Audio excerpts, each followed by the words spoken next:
Tonight, top story live again from Idalia's disaster zone as the road to recovery begins here in West Florida. The storm now heading offshore, but leaving a trail of destruction in multiple states.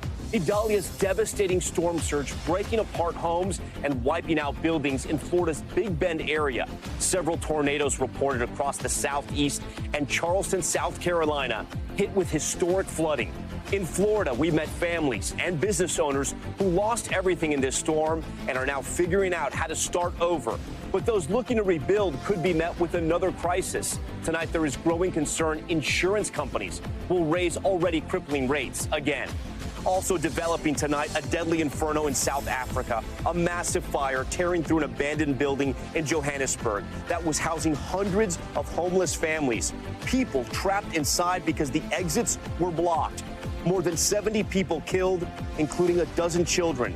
Why residents who live nearby say this tragedy should be a wake-up call to city officials. Killer on the loose, a massive manhunt underway near Philadelphia after a convicted murderer escaped from a Chester County prison. The man who officials are calling, quote, extremely dangerous, receiving a life sentence just last week for the brutal murder of his ex-girlfriend. The late details just coming in.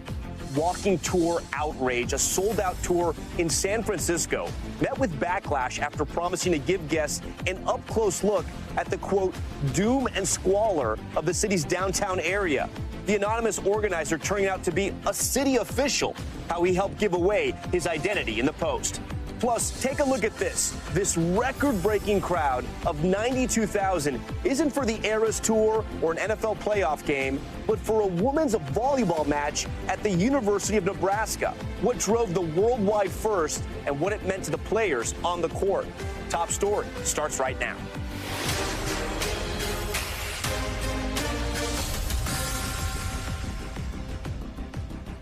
And good evening. We are live again tonight from another Florida town reeling from the impacts of Hurricane Idalia. We're now in Horseshoe Beach, a small coastal community on Florida's Big Bend that was on the front lines of Idalia's wrath as it slammed ashore as a Cat 3 storm. This new video capturing just how damaging Idalia's historic storm surge was, slamming into the Horseshoe Beach home of someone we're going to talk to later in the show, water all the way up to the rooftop before ripping it to shreds. And here's a live look at tonight at the magnitude of the destruction here. Homes flattened, businesses destroyed, entire livelihoods gone in an instant. This is our live drone video as it's passing over Horseshoe Beach right now. And you can see what's happened to a marina here, a section of the marina. There's actually vehicles that were pushed by those hurricane force winds along with the storm surge. You see it there in the distance, all the way into the water there. It's that pickup truck you see in the distance. And as we take a turn here and we go down the neighborhoods of Horseshoe Beach, you're going to see that home after home has been destroyed here. Really, the only thing that survived was that homes that were built up into the sky, 20 feet high, 15 feet high. Those are the homes that are still standing. Everything on the first level is completely gone. So there are similar scenes playing out along Florida's Gulf Coast. This entire road broken apart in Englewood, Florida, just north of Fort Myers. Across the state, at least 3 people have died. Governor DeSantis announcing disaster aid for Florida as residents here begin the long road to recovery. Today, Idalia bringing flooding to North Carolina, downing trees and power lines and bringing 2 possible tornadoes. Hundreds of thousands of customers still without power across the Carolinas, parts of Georgia and here in Florida. Idalia is now a post-tropical cyclone. That's what they call it. It's moving out to sea, but could still bring dangerous conditions to beaches along the East Coast over Labor Day weekend. But despite the storm moving offshore, its effects will long be felt here in Florida. Since Idalia hit, we've traveled to several communities here in the Big Bend. Many residents left with nothing, but still looking ahead and ready to rebuild. Tonight, this new video obtained by NBC News showing Idalia's historic and devastating storm surge. Watch and listen as the storm pushes into Steinhatchee, Florida, nearly reaching rooftops. The water rising from 1 to 8 feet in just over an hour. Captain Jody Griffiths saw it all, trying to protect his marina resort. That shed came from our neighbors. The roof here come from the neighbors over on the other side. Was it like a wall of water, or was it just kind of building? It was a sir.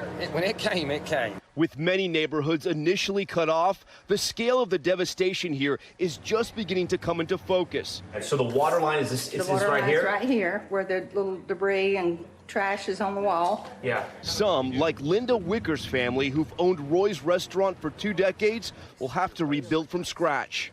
Is it a total loss, or Pretty much. I mean, the building's not, but the contents are pretty much, everything's gone. Idalia made landfall with a ferocity not seen in this area in more than a century. Daring high water rescues rolled out up and down the coast.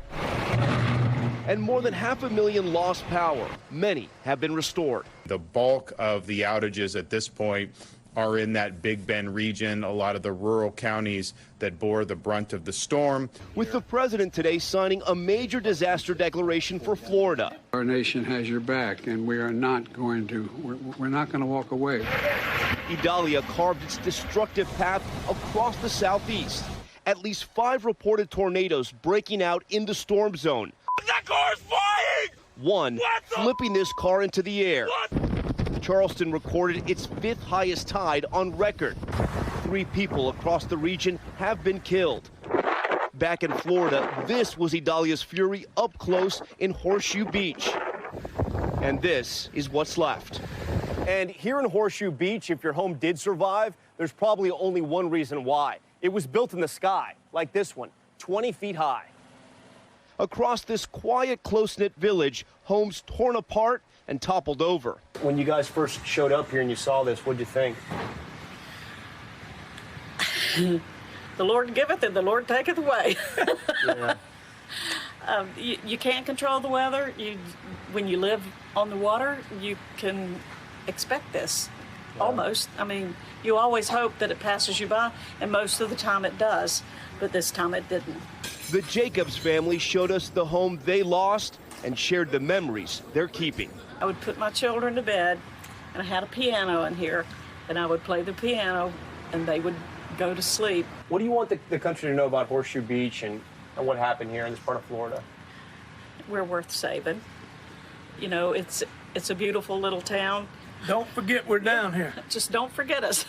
There are more people in places like Steinhatchee and Cedar Key and things like this. We're a very small community, not commercialized, and it's easy to overlook the little ones, and we just don't want to be forgotten in all this mess. We also want to highlight another problem that we're finding across these communities, the mounting worries over Florida's insurance rates and whether Hurricane Idalia could lead to even higher costs. Many people here don't even have insurance because they can't get insured. NBC's Gabe Gutierrez is in Cedar Key with that story. Tonight, with the damage being assessed in Idalia's wake, some Floridians are worried about another looming disaster: insurance. When you first came back here and you saw the damage, what went through your head? It's a little bit of disbelief, depression.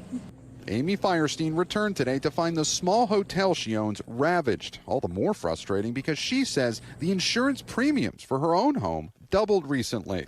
Is it better to just save up money and pay out of pocket, or keep paying insurance every year? I don't know. After weathering Hurricane Ian last year, as we've reported, Florida homeowners are already paying the highest insurance premiums in the country, $6,000 a year versus the national average of $1,700. Here in Cedar Key, nearly 9 feet of storm surge tore through these homes. Still, Florida's chief financial officer says Idalia could have been much worse. The silver lining to this is Idalia did go through one of the least populated areas of the state. In December, legislators here passed sweeping changes to property insurance laws. Some experts say 4 new insurers soon coming to the state could help keep costs down. But others worry it'll take years for the market to stabilize. Do you think insurance rates could rise another 20 or 30% after this hurricane? Easily. Gregory Buck is an insurance provider in Palm Beach County. Since 2017, none of our companies who write homeowners in Florida have made any real money. Tonight for homeowners here, mounting questions about future insurance bills. And hurricane season is far from over. Gabe joins us live tonight from Cedar Key, Florida, where there is so much damage. And Gabe, for context here, how does the early damage estimates from Idalia compare to Hurricane Ian? Well, Tom, it is still very early, but one investment bank estimates that Idalia caused nearly $10 billion in damage, but that is far less than Hurricane Ian, of course, which cost more than $112 billion. Tom? And Gabe, I'm curious here, from the people you're talking to, the insurance game is so complicated in Florida, right? Just trying to find insurance can be difficult. But then after that, you're asked to get flood insurance and wind insurance. What are people telling you? Because I'm encountering a lot of people over here in Horseshoe Beach who just said they chose not to get insured. It just didn't make sense anymore because the rates were so sky high that they wouldn't be able to live in their homes. Unfortunately, now they've lost them.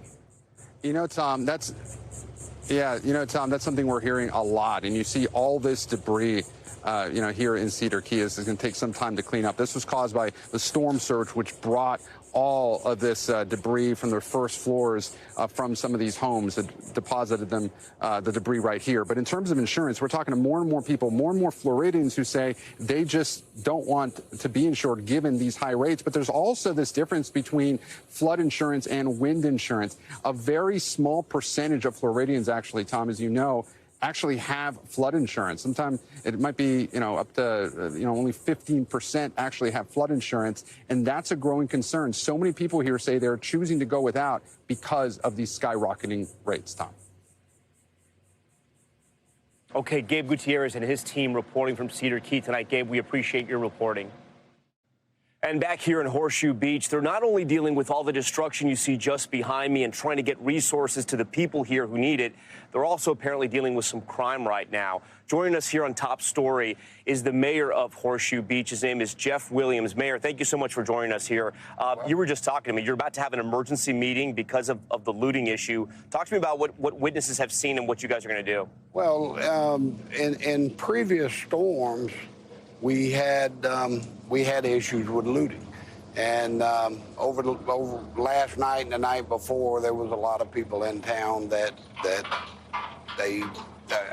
there's no one here. The population's not here, and it's free for the taking in their eyes, and they're stealing other people's stuff. So and there were people you're saying on four-wheelers with flashlights in the middle of the night roaming? Yep, roaming around town, going through houses, and we're going to put a stop to it, and we're basically going to declare a curfew tonight from 11 to 6 for the next 6 or 7 days, and give the people, the citizens here, time to get in and protect their property. Dealing with so much here, we've been flying a drone all over your area here so our viewers understand what's happened here in Horseshoe Beach. Talk to me about the destruction. When you first got a sense of this, what did you think? It's the worst storm we've ever had in Horseshoe that any of us know of. We had a storm in '93 that we talk about around town that was called the storm of the century. That storm in '93, very unique because it came in March. And that storm didn't compare to this storm, but the destruction here is massive. I mean, when we have multiple families that were full-time residents that lived here and their homes just gone. I mean, from what I saw, unless your house was built 20 feet in the air, it's pretty much wiped out. Is that a fair assessment? It is. If it was on the ground, it was heavily damaged, if not totally destroyed. And even the houses that were up in the air, if they had built utility sheds or whatever, those are gone. They're gone. The president today signing some major disaster declarations. We know Governor DeSantis has been on the ground in several counties here in the Big Bend. Have you received any aid yet? We are getting aid from the county. We're getting aid. We're not getting any aid from the federal government yet, but I am being told that FEMA is on the way. I have Congressman Kat Kamak coming tomorrow, and she wants to see, and she is very focused on FEMA. What do you need right now? Right now, we originally, you need food. And I'll give you an example of that. If you owned a home here and it was damaged and you pick up the phone and called your family would put 20 people here and they would help you. Well, we have no water. We have no power. We have no ice. And we have no food. And then it's 25 miles to go find that. so we have to get food in. And so we've done a good job of that. We have plenty of food, water. The Red Cross is here. You have people cooking meals. We have people cooking meals. We have food trucks here now. The county emergency management folk are basically saying, what do you need? And within a day or so, they get it here. You know, it has been maybe the hottest day so far today. You know, it says 87 degrees, but with the humidity, it feels like it's about 100. What has it been like the nights here and the days without power? Well, one, most of the people, their homes are not secure enough to stay in. So they're coming in here and work, and they've got hotels elsewhere. They come in here early in the morning, they work all day, and they leave. But most of your houses, even on up in the air, the stair set that went up is gone. So they can't get in without extension ladders or things like that. So, the heat is massive. It's bad.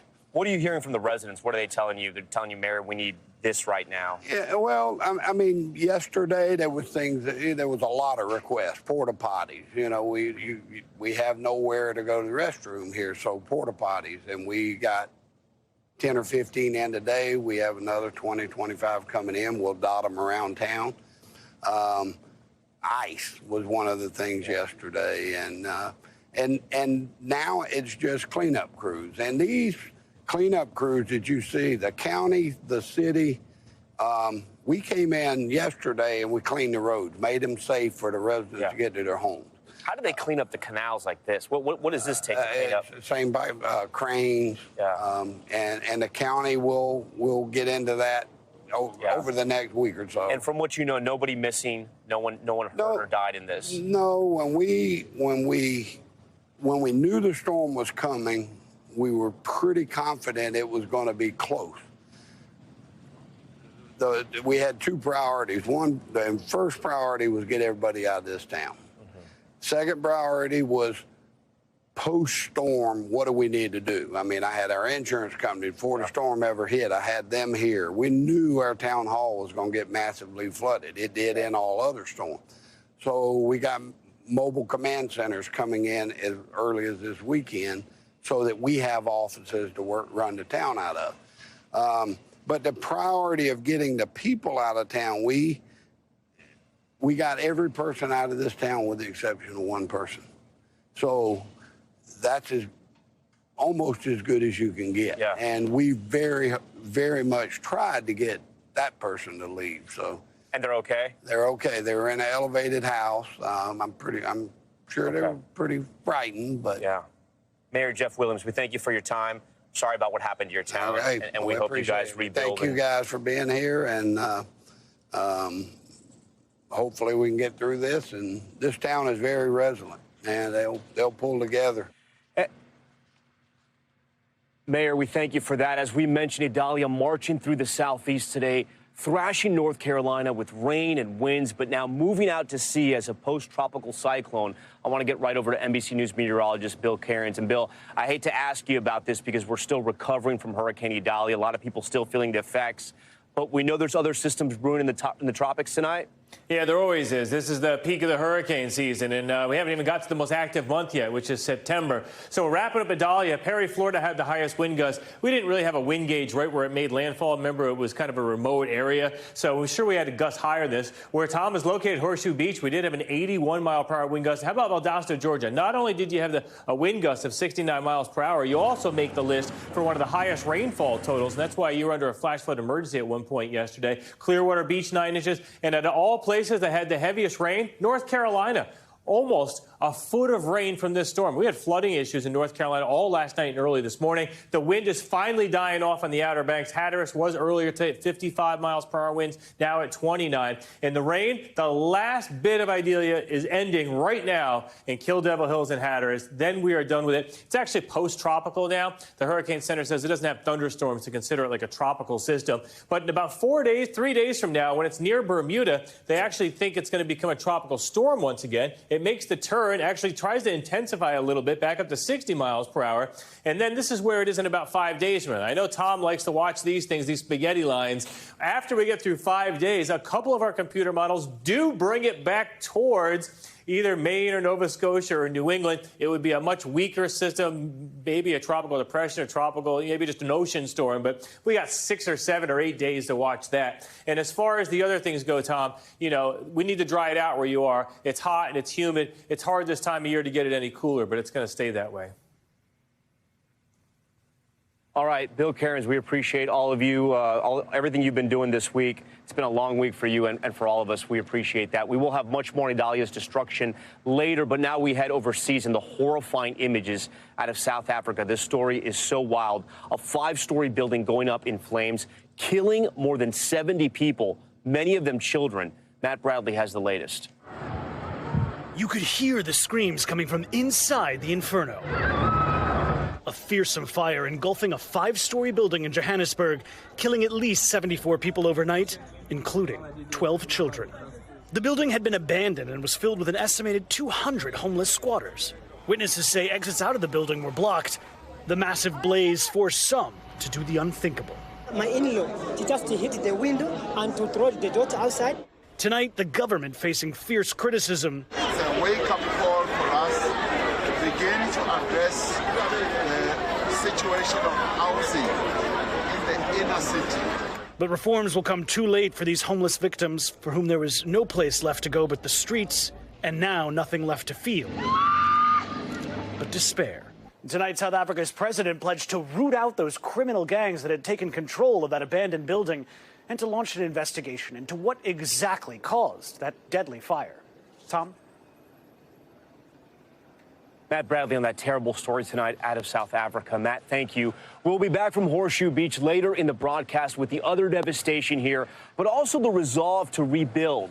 Now I'm going to send it over to our top story studios in New York for the day's other headlines and to my friend Ellison Barber. Ellison, good evening. Good evening, Tom, and thank you. Still ahead tonight on Top Story, the urgent manhunt near Philadelphia. A convicted murderer escaping from prison less than a week after receiving a life sentence. The urgent warning to residents who live within a 6-mile radius of that facility.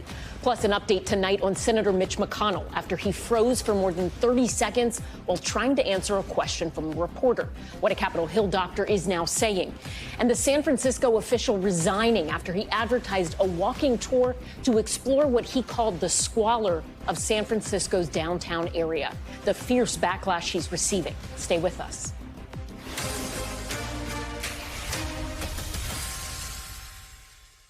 A shocking story out of San Francisco. A controversial, quote, doom loop walking tour sparking outrage among residents and community advocates.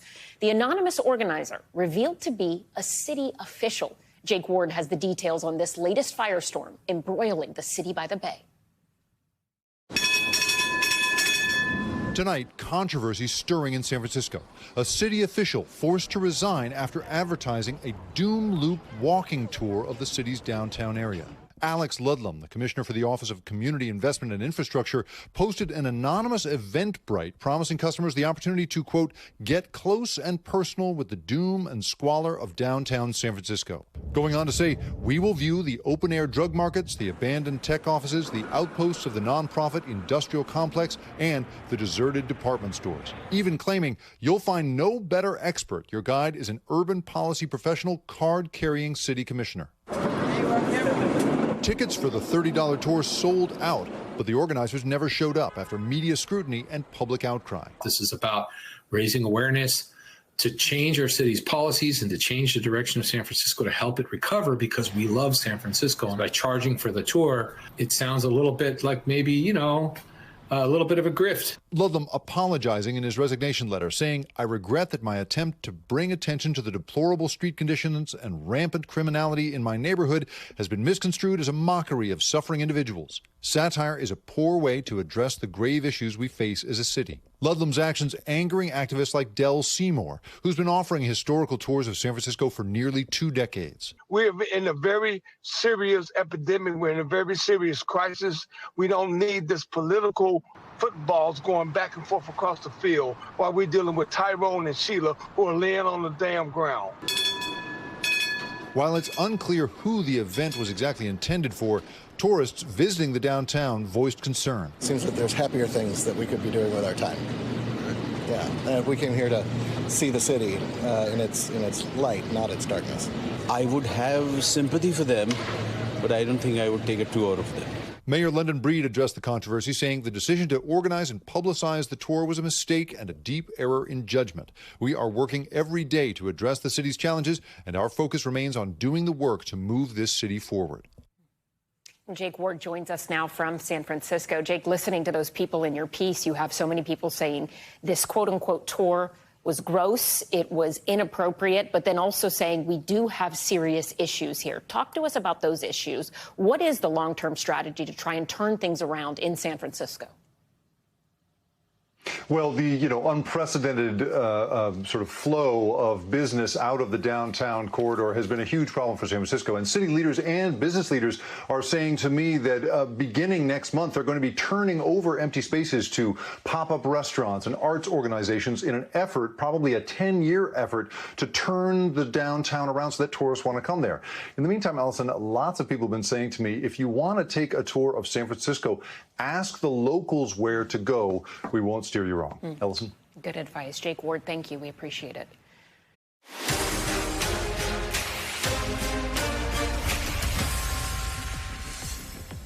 Back now with Top Stories news feed, and we begin with the urgent manhunt underway in Pennsylvania for a convicted murderer who escaped prison just days after being sentenced to life. Danilo Cavalcante was convicted of murder for stabbing his ex-girlfriend in front of her children. He was reported missing from a prison near Philadelphia just before 9 a.m. this morning. Officials sending an alert to anyone who lives in a 6-mile radius of the prison, calling Cavalcante, quote, extremely dangerous. It is still unclear how he got out. An update tonight, Senate Minority Leader, Republican Mitch McConnell, is medically clear to continue his work, according to the Capitol's attending physician. Dr. Brian Monahan saying in a statement that he consulted with McConnell and his neurology team after the 81-year-old froze for more than 30 seconds while speaking to reporters. Monahan writing, quote, the occasional lightheadedness McConnell experienced is not uncommon after a concussion or when dehydrated. Turning to politics now, Donald Trump's legal woes taking another turn today. In a court filing, the former president pleading not guilty in the Georgia criminal case accusing him of racketeering and conspiracy in connection with alleged efforts to overturn the 2020 election. Trump's lawyers notifying the court he will not appear in person for the scheduled arraignment next week. For more on this latest development, NBC's Blaine Alexander joins us now from Atlanta, Georgia.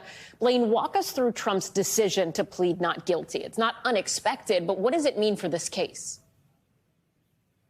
Well, Ellison, it's something we certainly expected. He decided to enter a plea of not guilty. He has waived his appearance, his arraignment appearance next week. And remember, he's not the first one to do so. There are at least 5 other co-defendants who have done the same thing. So the fact that he's waived this appearance means he's not going to come before a Fulton County judge next week. But his plea of not guilty, that's kind of something that is almost procedural at this point. So the fact that that's in is now officially on the record. The other thing that we're watching, though, more closely is his ask to sever from the other co-defendants who had requested an earlier trial. So right now, it's not an across-the-board request to sever from all 18 of his co-defendants, but from those who had requested a speedy trial. Chief among them, Ken Cheeseborough. He had been granted a trial date of October 23rd. Trump's attorney said they simply can't prepare for a trial that quickly, Ellison.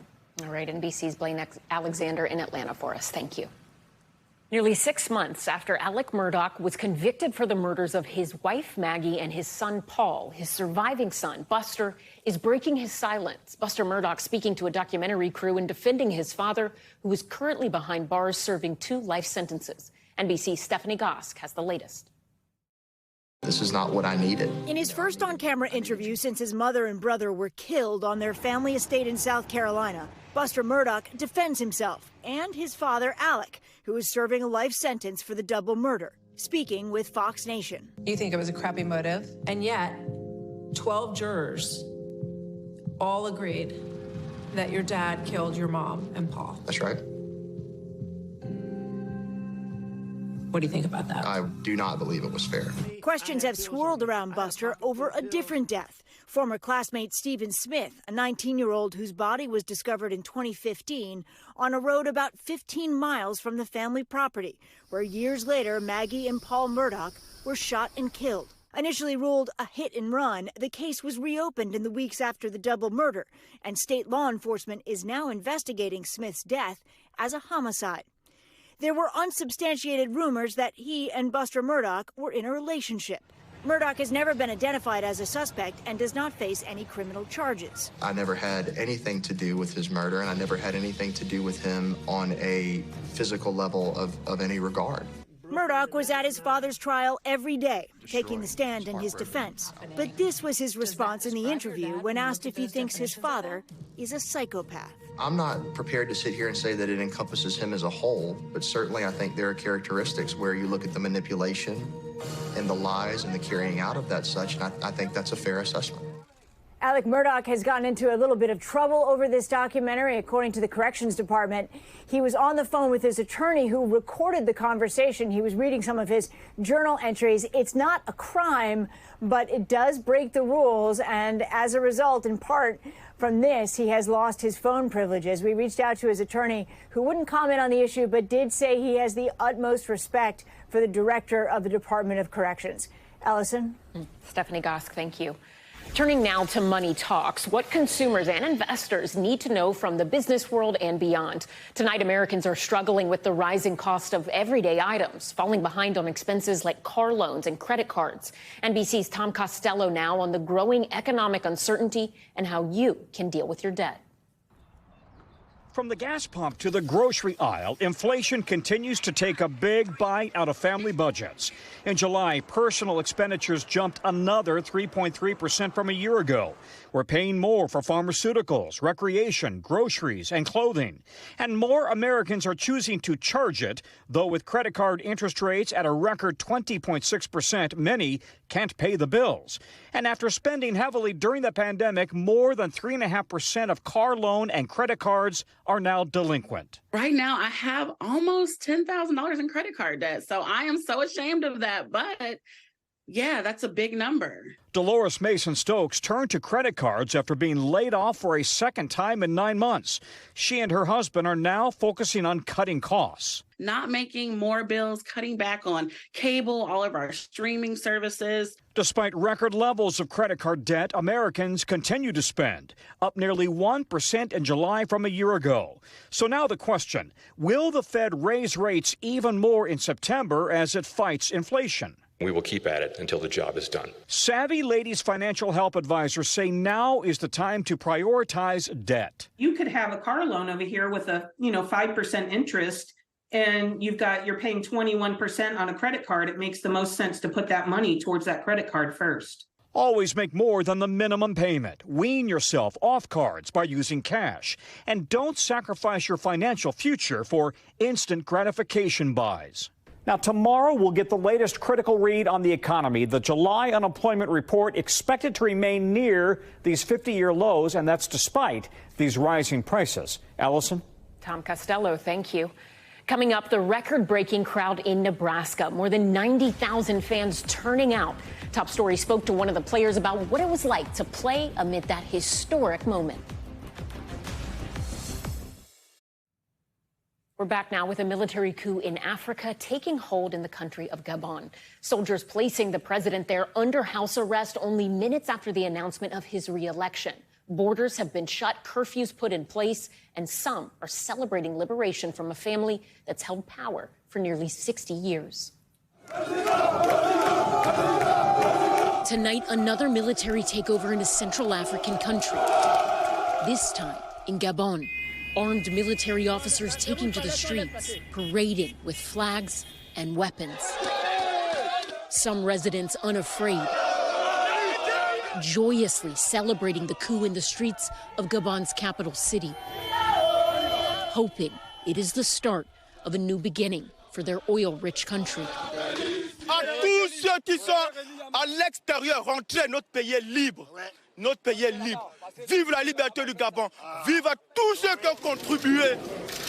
Just hours after the sitting president Ali Bongo was declared the winner in an election that extended his family's 55-year reign, men in military fatigues addressed the nation on national television. Élection générale du 26 août 2023 n'a pas rempli les conditions d'un scrutin transparent. Saying the election results were void.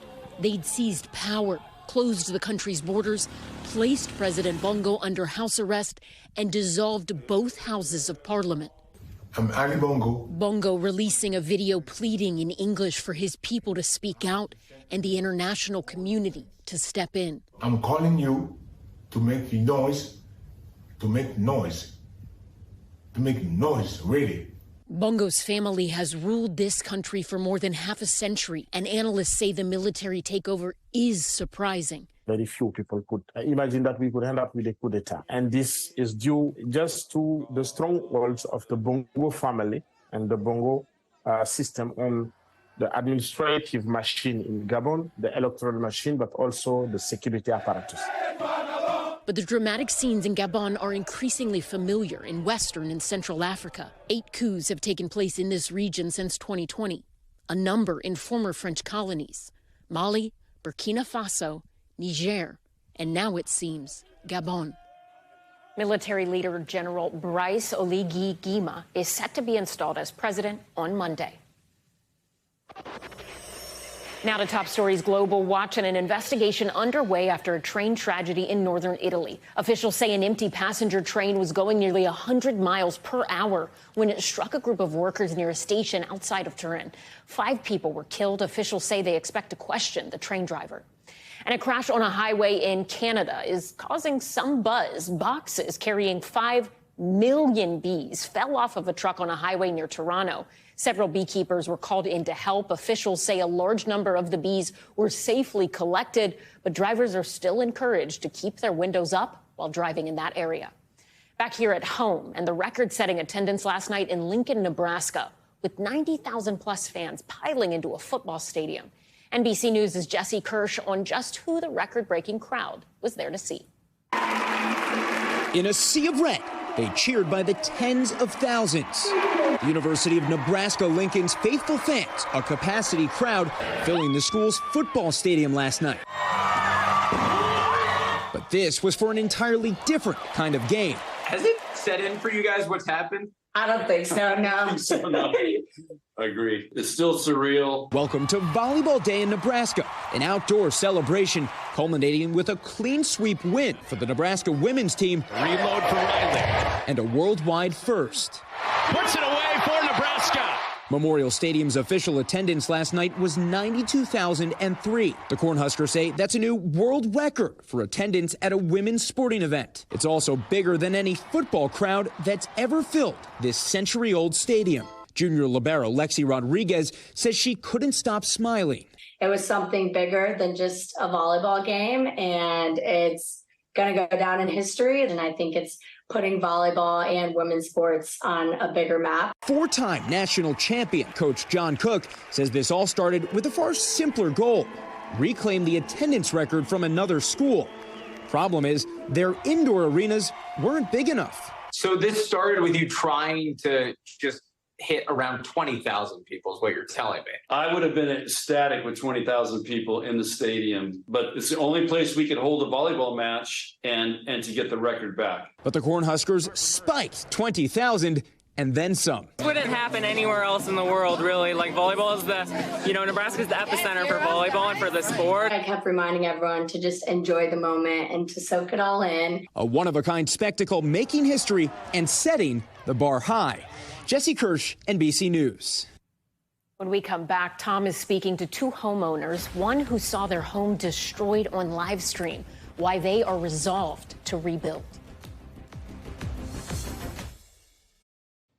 Finally, back here in Florida in Horseshoe Beach, and we're going to talk to 2 women who had very different experiences with their homes, their neighbors, their friends, and they're joining Top Story tonight. First up is Carol Sapp. Carol, thank you so much for joining us. I know this is sort of a stressful time. And Cynthia Votru, we thank you also for joining us. So you guys live across from each other here in Horseshoe Beach.